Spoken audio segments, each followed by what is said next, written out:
Gather round, hunters, and welcome back to another episode of Starfleet Command, Orion Pirates +1. I am Admiral Tirak of the heavy battlecruiser Ancient Kings, as we continue our campaign against the Romulan Star Empire, and we have been cutting a swath through the knife ears for quite some time now, currently besieging the homeworld of Romulus, or Remus, one of the two, we're not quite sure which one is which, and yeah, the only problem is, unfortunately, we have a bit of a gap in our lines, which we must go back and correct immediately.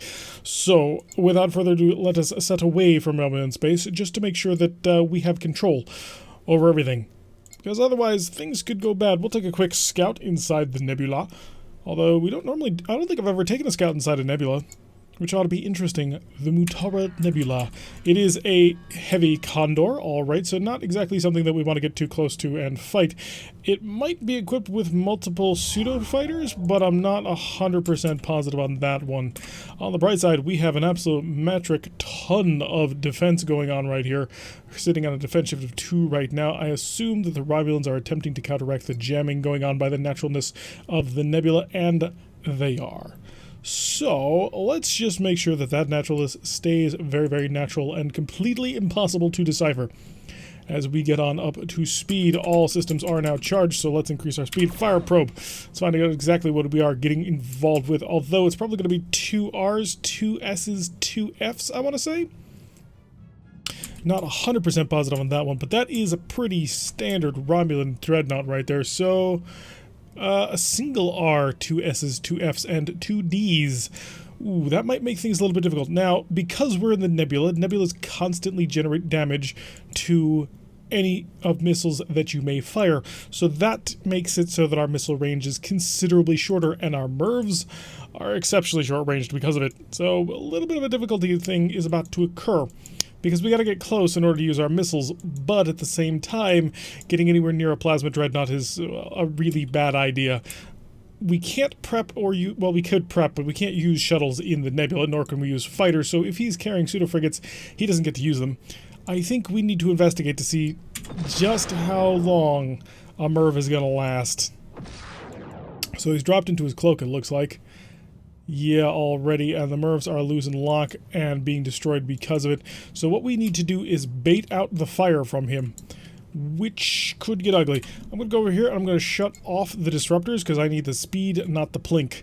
So we're going to sort of move around close to him, try and deal a whole bunch of damage to him as best as we can.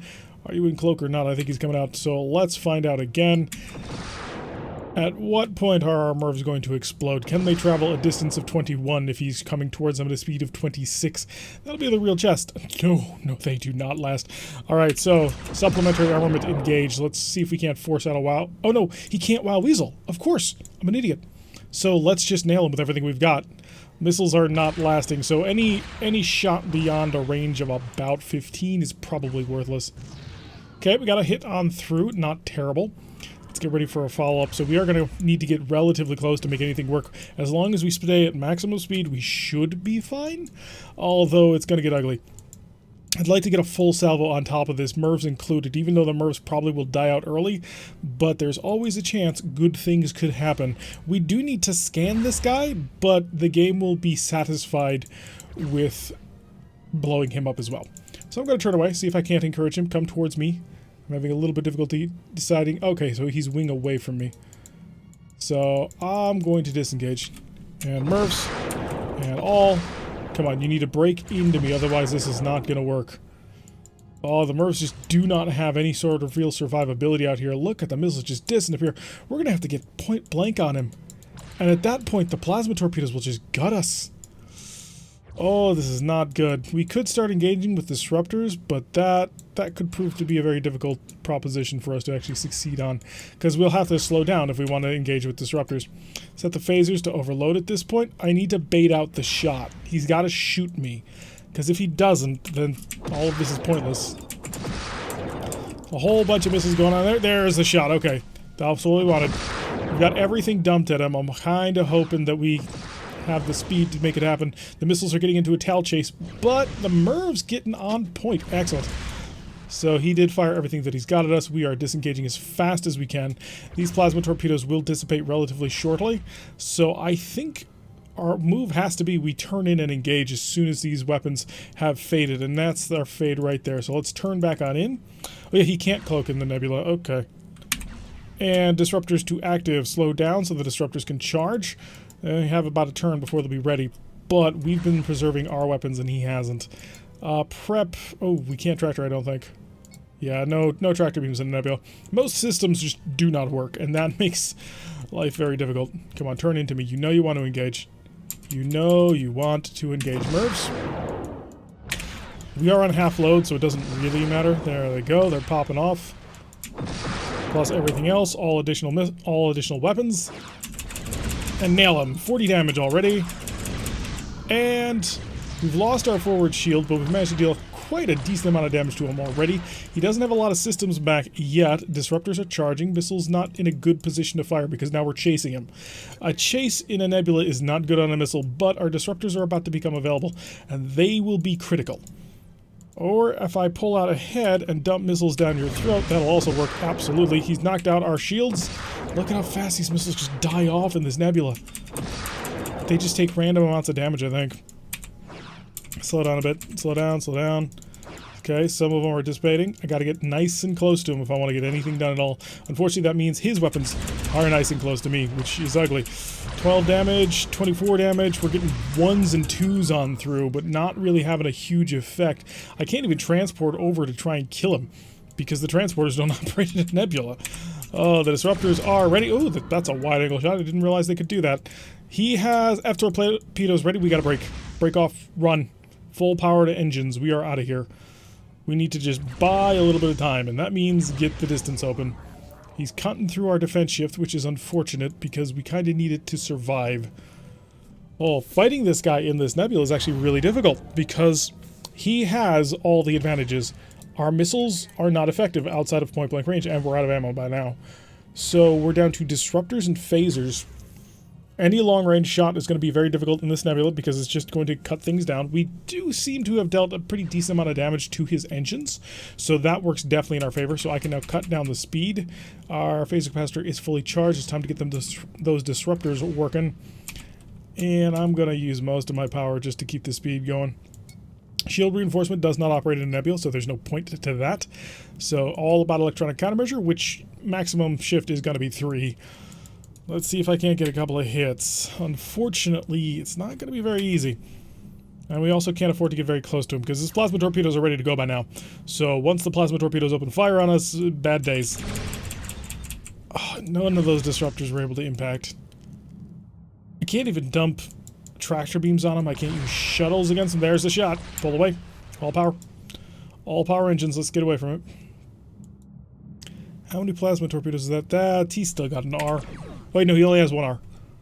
So that was everything. Okay, we come back on in and we try and duke it out with him a bit.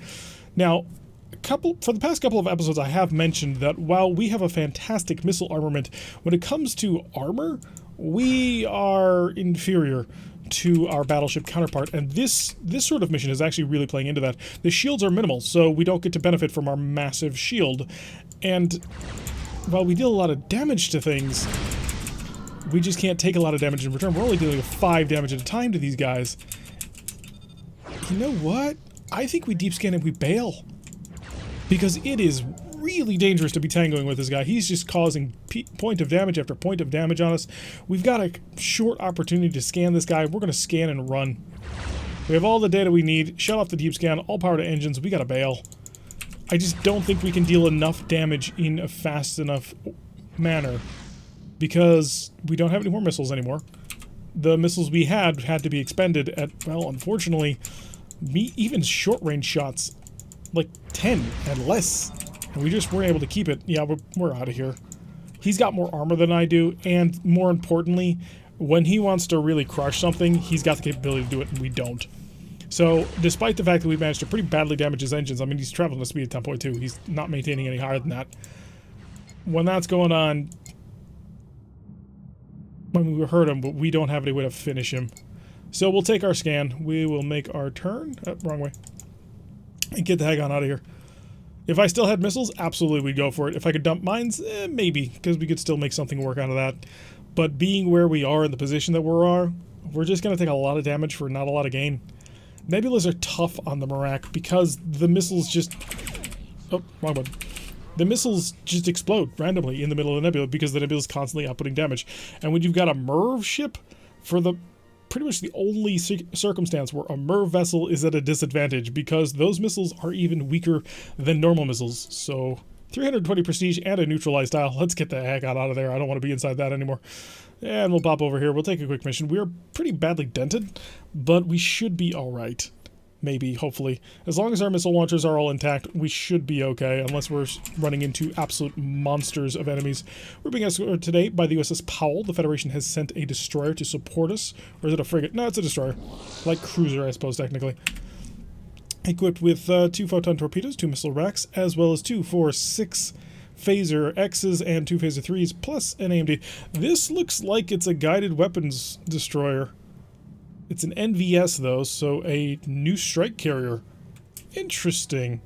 I'm on board with that. Squaring off against a single light cruiser, an SABXSR, so one of the new Romulan alphabet soup destroyers with the X refits.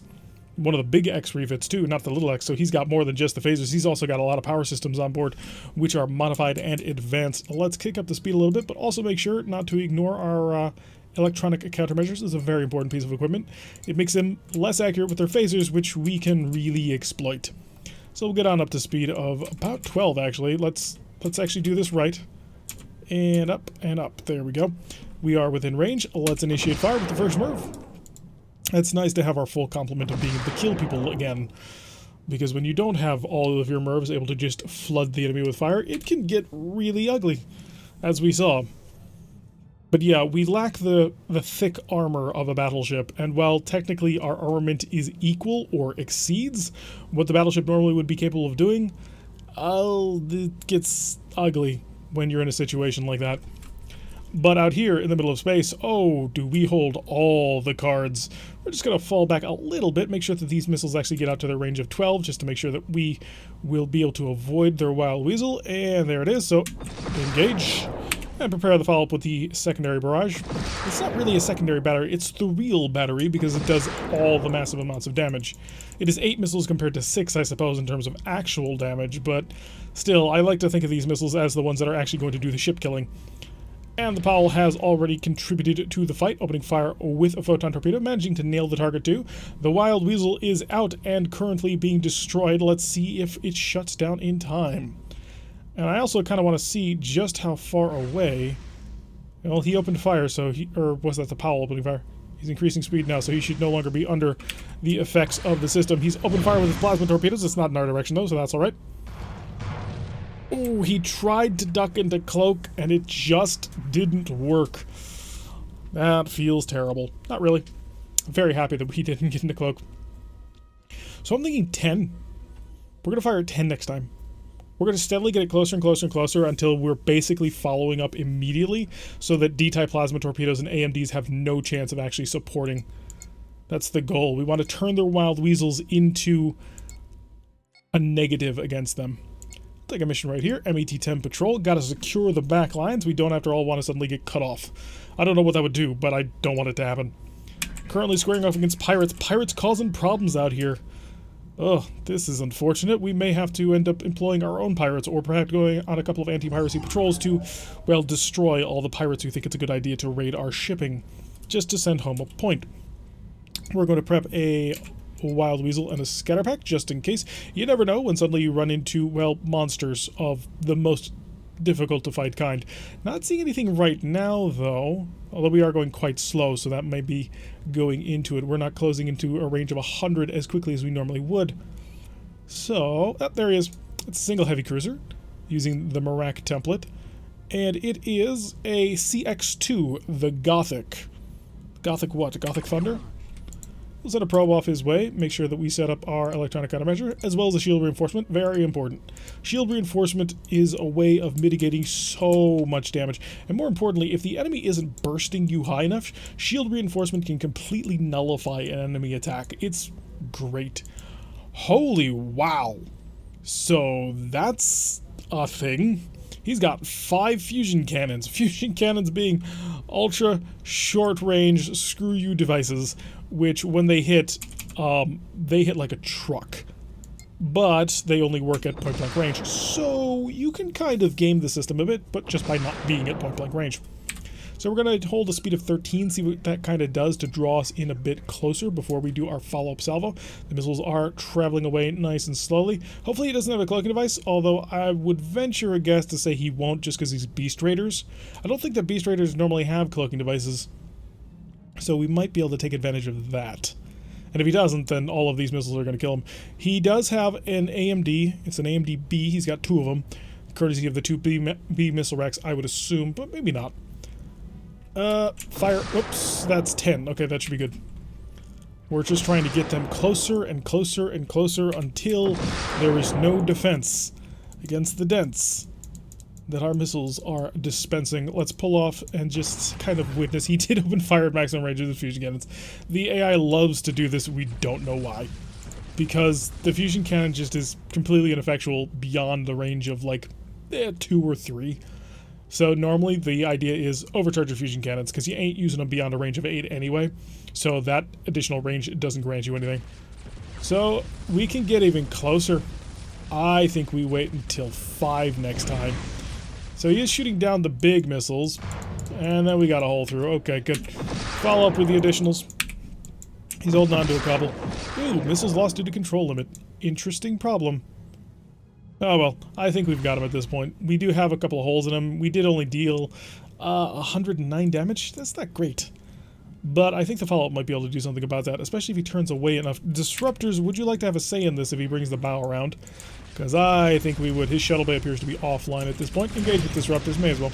Most of them hit, so that's pretty good. And we've run his AMD dry. Open up a new front, and there he goes. Shattered. Pirates, go home. You're not invited here. This is purely Empire business. You are not welcome here.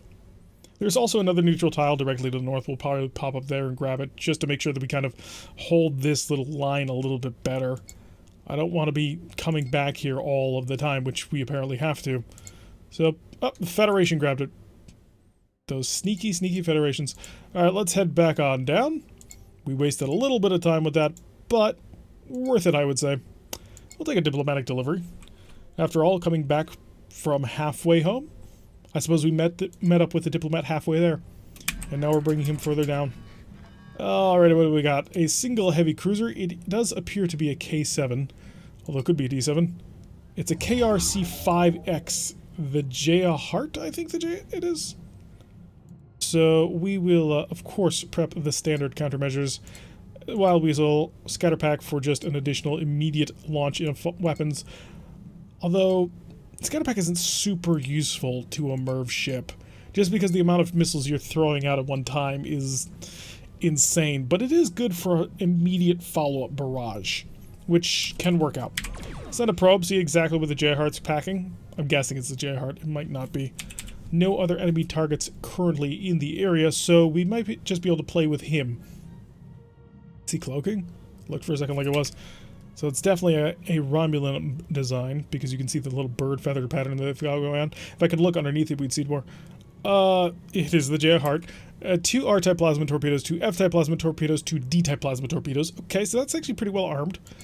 We could have some struggling with that if we, one, allowed him to get into close. Get me to a speed of about 15. We're going to just keep tightening these salvos. I don't want him to be able to defend himself at all. That is, of course, the goal. Make it so that when the Wild Weasel drops protection and the point defense systems re-engage, I want him having absolutely no defense against what we're about to throw at him.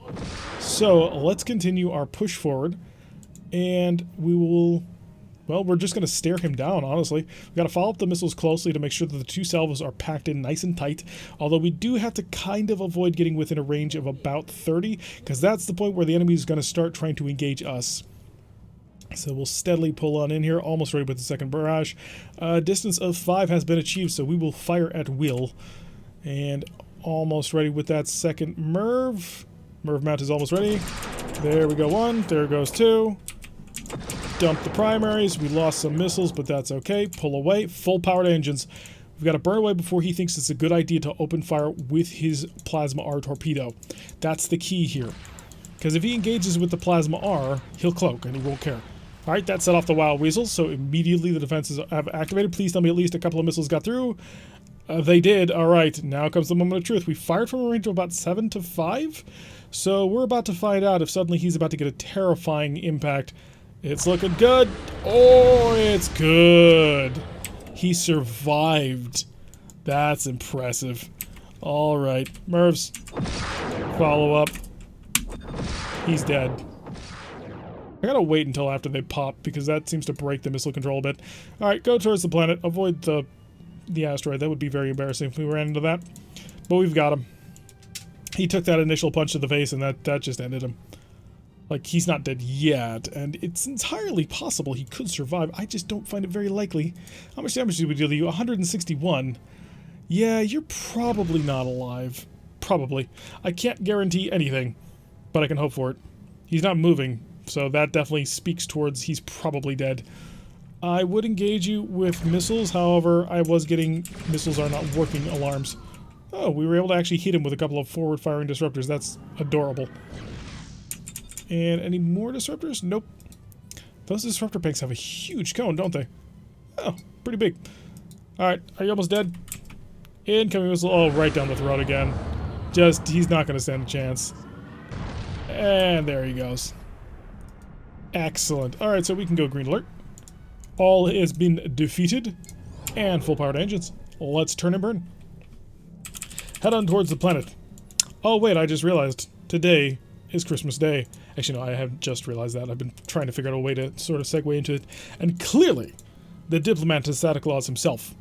We have brought Merak Santa Claus, that is right, Kitty Cat Santa Claus, from the Merak homeworld, and we are delivering presents to all the good boys and girls down here on the conference planet. Obviously. What else could it possibly be? So let us dispense our gifts along to this wonderful, beautiful, savannah, orangish, kind of ugly world. Prepare the transporters, for that is clearly the only way that Santa Claus would be able to deliver so many presents in such short order. Manta Claus? Santa Claus with a WS instead of AUS? Yeah, I think definitely that. Because Manta Claus is just as weird. We're not fish people, we're cat people. The presents delivered and Santa Claus on the planet to help the young boys and girls. So, 280 prestige for our good deeds delivering things over, and that's actually going to be the end of the episode. So, I wish you all a Merry Christmas and a Happy New Year, although we will see each other a little bit more in video form. And I hope you all have a wonderful time. I don't really know any of your family situations or what sort of plans that you have, but I hope that you have a warm, fun, and happy Christmas. And if you don't celebrate Christmas, I hope you have whatever holiday that you enjoy. Because this is a time of year of celebration. We made it through another year. We're all moving on. And I will see you all in the next episode.